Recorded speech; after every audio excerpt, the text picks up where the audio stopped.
this is the, you know, commitment she's making. We out here, you know, we be out here bottled water, homework packet for the homeschool, you know what I'm saying? We have a point to prove.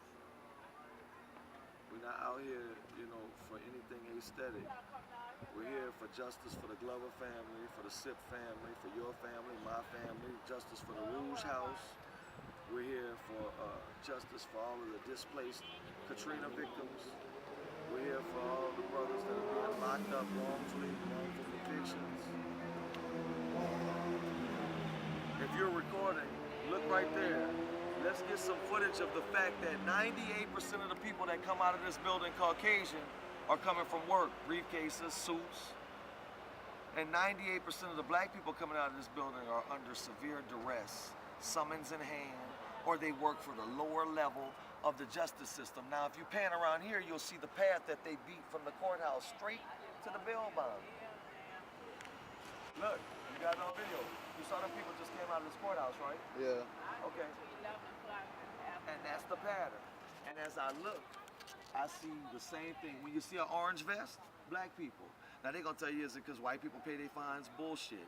It's because we are the predominant people in this situation due to profiling, so you can have your way with us. That's basically what y'all doing.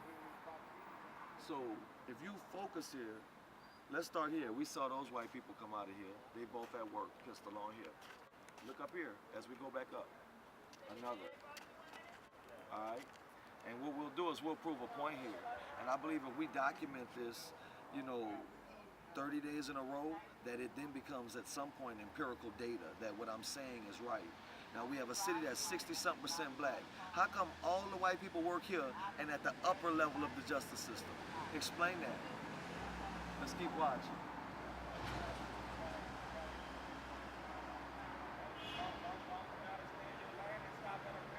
Saeed, tell them how many times we done seen the families come down and stop right here crying, or either arguing about where they gonna get the $20,000 from. You know what I'm saying? We can't even count the many times. We got our own footage and data that we collected that we can't even count. At the same place you standing right there, just last week, day 11, there was a woman, I don't know how many times her son caught, but they came 10 deep, all in shirts, unified.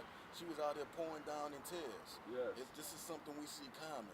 Yes. It's a daily basis. I wanted to grab that lady and hug her, man. I was hurting for her. Another brother we met on the stairs of this place got shot in the foot while he was in handcuffs. Right. Police saying he shot himself. Another brother is a felon. He riding in the car with his wife. They find a pistol in her purse that's legally named, licensed to her, and arrest them both. She got 3 years probation. They try to give him 20 years because he was a felon. It's never ending. It's ridiculous. So until we as black people come out and stand and say we're done with it, that's a wrap. All you cats that's playing Xbox all day, come out here and let's set up shop. Let's let them know we will not be moved. And people been coming out the courthouse, they won't let me video them. But people that work here, black people that work here and hear my statements, been coming out the courthouse, man, and bringing us bottled water, telling us, don't stop, don't stop. I tried to take a picture with one. He was like, man, because he got to go back in there. You heard me? Nothing in this place is about justice. And what we are out here doing is we're calling for a representative from this institution to come out and have a conversation with us about their constitution and their law, even in their own interpretation. And we are saying that we can show them how they are violating it all. And we want to know, who do we talk to cite them? Look, going into the courthouse. Clearly not under duress or summons. Same situation here, badge, badge. Let's document this. And for all of you, there is no conjecture. That lady did have a badge on, but she just wasn't at an angle where he could catch it on tape. Look at the man up on the porch up there. Just a smoke before he gets his retainer. You feel me? Look coming out the door. Oh, thank you, Ja. Look, I believe that's lawyer-client possibly. That's the relationship we see involving blacks and whites every day here. That's the relationship. Either they're coming in under duress, you know, or they're coming out with their lawyer, their white lawyer. Watch. And John's good. We're going to get us some more footage because so far it ain't been 98% today. It's 100 Right. so far. Yeah. You be sitting there for a minute? Yeah. Hold this for me. All right, baby. Go get that phone. How you doing? I'm all right, Dick. That's They're all doing right. the Byron thing right now. It's only gonna be 15 minutes because they got him yesterday. So Okay. They getting by? only one of them. Okay.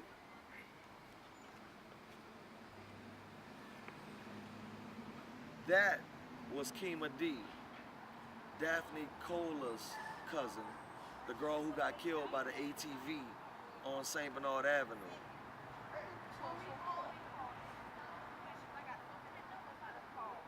R.I.P. Daphne, we love you. We miss you already.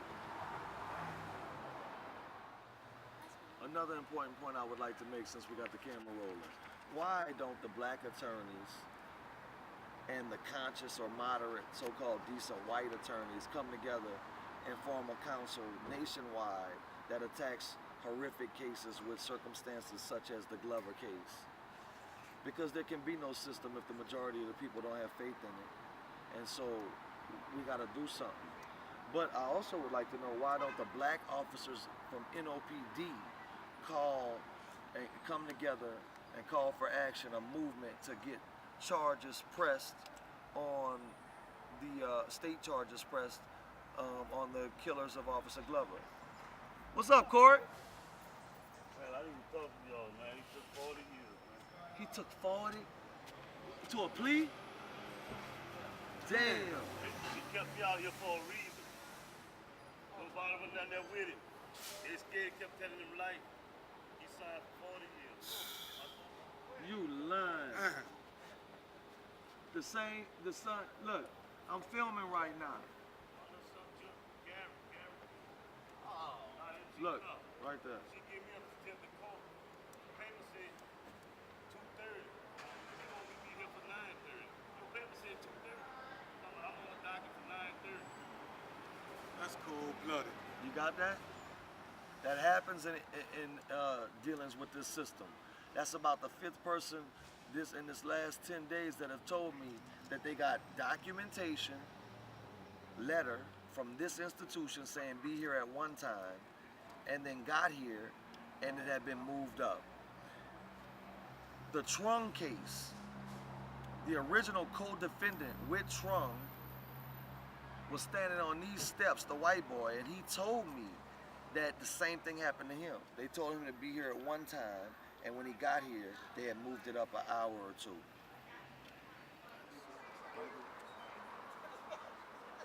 Oh, they How out you here. went there? They out here for Daphne. You already know. I wonder what You the. ain't see the news yesterday? They called him out. I missed it. Still a missed Byron hearing this morning, but only one of them got a Byron, but the other two got a Okay, that's what's up.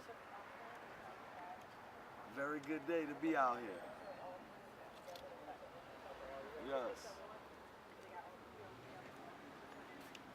That's a family in mourning, man. Daphne was so beautiful on the insides, it wasn't funny. For real. Just don't make no sense. You know what's funny? Always follow your first mind. The day or two before I realized that it was Daphne that died that day, or before I even knew it was an accident, I saw my daughter playing across the street, and a little boy was riding a motorcycle up and down the street, up and down the street.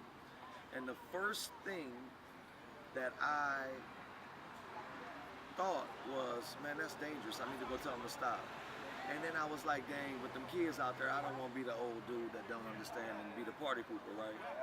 And then I promise you, 2 days later, I'm watching the news, Daphne Coley hit by ATV, and I'm like, oh Lord. You know, and we could have just been easily saying Diane Cole, Daphne Cola. That's, you know, that's the issue I was having. Like, golly, that could have been so close to home for me. But it was such a senseless death that it shook me. He was taking turns on the rides on the motorcycle. Yeah, don't you never get on no motorcycle with nobody but me.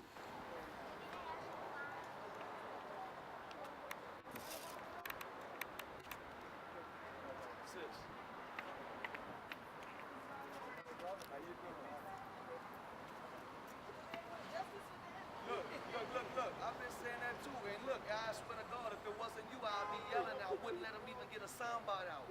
But I love y'all family, so I'm going to be quiet. But please let me hold my sign. I love y'all. I cried with y'all. I know y'all hurt.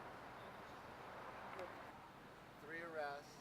What was your reaction to the police booking the case? Overjoyed, excited, strictly because there's a lot of people I grew up with, a lot of people I know who justice was never served in this street. And to know that my sister had justice is a blessing. A real, true blessing. A lot of people don't get that. And it's not been my especially if you didn't come out, nobody would worry about this case because I was putting the police department myself every night to talk to the officer at 10:25 when they said she clocked on, wasn't able to get in touch with her. But not until you came out and reached out as one, we started to get justice. Now, the driver in this is charged with manslaughter. It's a very serious charge. Could bring 40 years in prison. Do you think that's appropriate? I do think it's appropriate. And what I don't think is appropriate, that Sadie Brown, who sat outside the whole time while I cried and pleaded with God for my sister to stay there. And she sat there. But not once did she say, I was just a passenger. I'm sorry. Nothing. So I have no remorse for him or her. As far as Matthew, I don't think he knows Sadie Brown. I just think he was just doing his natural instinct as a criminal. To protect her is a criminal. Yeah, the police report says that he, when police arrived at the scene, directed them the wrong way. He saw where the driver He was just doing his natural instinct of a criminal because a person,